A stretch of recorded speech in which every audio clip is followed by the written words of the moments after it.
नमस्कार, मी कोमल. सर्वात आधी कोमलच्या स्वयंपाकघरामध्ये माझ्या पूर्ण यूट्यूब फॅमिलीचं खूप खूप स्वागत आहे. तर इथं तुम्ही 2 कैरी बघत असाल, तर आजची रेसिपी जी आहे ती कैरीपासूनच आपण बनवणार आहोत. तर उन्हाळ्यामध्ये बरेच थंड पदार्थ वगैरे आपल्याला मार्केटमध्ये भेटतात, पण आपण शक्यतो घरातच एखादं पेय वगैरे तयार करून पिलेलं कधी पण चांगलं. तर आजची जी रेसिपी आहे तर ती आहे कच्च्या कैरीचं पन्हं. आज आपण बनवणार आहोत. अगदी आंबट गोड चवीचं आणि अगदी सर्वांना आवडणार अशी आजची ही रेसिपी आहे. तर उन्हाळा सुरू आहे. कैरी किंवा आंबे आपल्याला मार्केटमध्ये भरपूर भेटतात.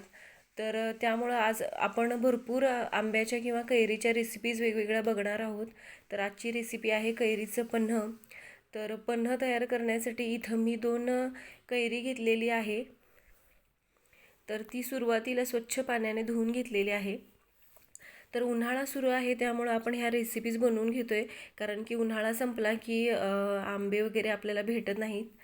तर त्यामुळं आपण कैरीच्या किंवा आंब्याच्या रेसिपी बघतो आहे.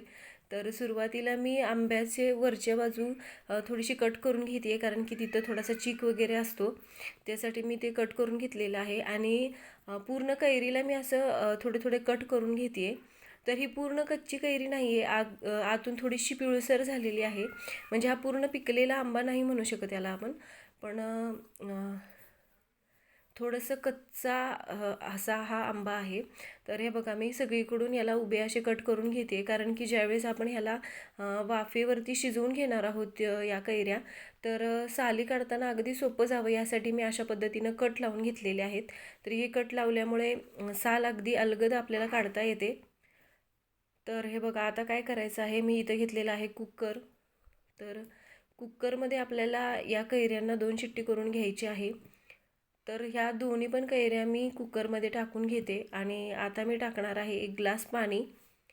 आणि या कुकरला झाकण लावून मी 2 शिट्ट्या करून घेणार आहे. तर झाकण लावून घेते सुरुवातीला.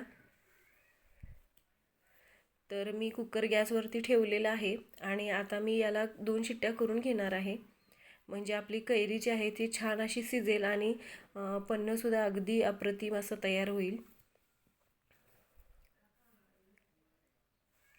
तर मी 2 शिट्ट्या करून घेतल्या आणि ही कैरी जी आहे ती अगदी छान अशी शिजलेली आहे.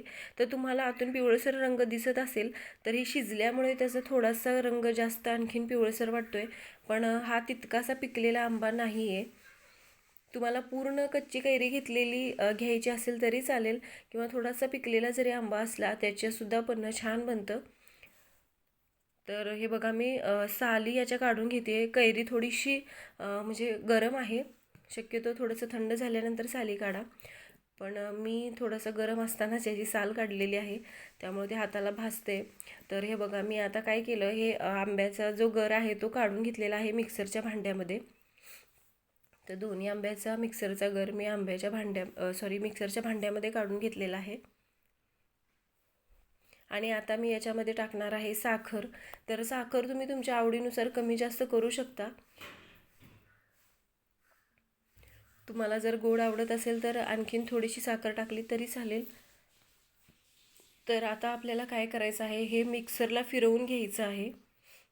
तर मी साखर टाकून घेतलेली आहे. तर याच्यावरती मी झाकण लावून मिक्सरला फिरवून घेते आणि याचा पल्प तयार करून घ्यायचा आहे आपल्याला. तर हे बघा, मी छान असं मिक्सरला फिरवून घेतलेलं आहे आंब्याला.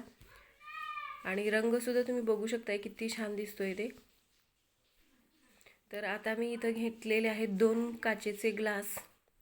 तर हा जो पल्प आपण तयार केलेला आहे त्याच्यातील 4 चमचे मी एका ग्लासमध्ये आणि दुसऱ्या ग्लासमध्ये 4 चमचे असे पल्प घेतलेला आहे. तर हा पल्प तयार करून फ्रीजमध्ये तुम्ही ठेवू शकता. आणि जेव्हा तुम्हाला पन्हं बनवायचं आहे त्यावेळेस तुम्ही अशा पद्धतीनं पन्हं तयार करू शकता. तर दोन्ही ग्लासमध्ये मी 4-4 चमचे टाकून घेतलेले आहे. आणि आता मी याच्यामध्ये टाकणार आहे थंड पाणी. तर हे पन्हं जितकं थंड असतं तितकं छान लागतं आणि पोटाला सुद्धा थंडावा देणारा हा आजची आपण जी ही रेसिपी बनवते ती. तर हे बघा, मी दोन्ही ग्लासमध्ये पाणी टाकून घेतलेलं आहे.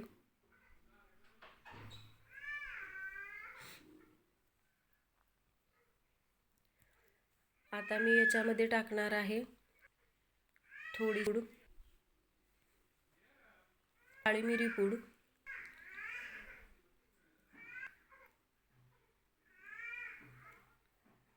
अगदी थोडासा चाट मसालासुद्धा मी याच्यामध्ये टाकणार आहे। तर चाट मसाला टाकल्यामुळं काय होतं, हे पन्हं जे आहे ते छान असं आंबट गोड चवीचं होतं आणि पन्हं आणखीनच छान लागतं। तर थोडासा चाट मसाला मी दोन्ही ग्लासामध्ये टाकून घेते। ऑप्शनल आहे, तुम्हाला नसेल टाकायचं नाही टाकलं तरी चालेल। आणि आता मी टाकणार आहे अगदी थोडीशी जिरेपूडसुद्धा याच्यामध्ये मी टाकते आहे। तर जिरेपूड टाकल्यामुळे पन्ह्याची टेस्ट आणखीन छान येते। तर हे सगळं व्यवस्थित मी चमच्याने मिक्स करून घेते आहे। तर दोन्ही ग्लासामध्ये व्यवस्थित मी मिक्स करून घेणार आहे।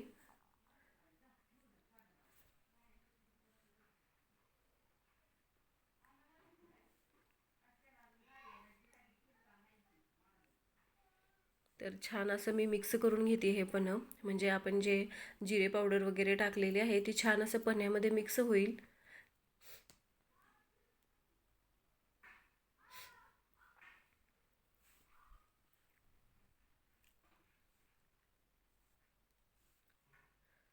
तर आता मी याच्यावरती टाकलेले आहे थोडीशी पुदिन्याची पानं।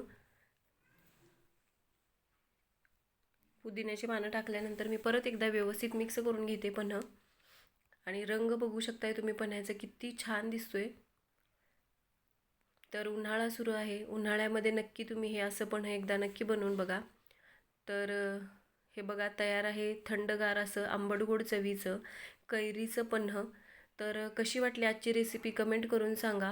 व्हिडिओ आवडला तर व्हिडिओला लाईक करा, शेअर करा, चॅनलला सबस्क्राईब करा, सोबतच बेल आयकॉनसुद्धा प्रेस करा, म्हणजे मी ज्या रेसिपीचे व्हिडिओज वगैरे अपलोड करते त्याचे नोटिफिकेशन तुम्हाला भेटतील। आणि अगदी साध्या सोप्या माझ्या ज्या रेसिपीज आहेत त्या बनवायलासुद्धा तुम्हाला तितक्याच सोप्या जातील।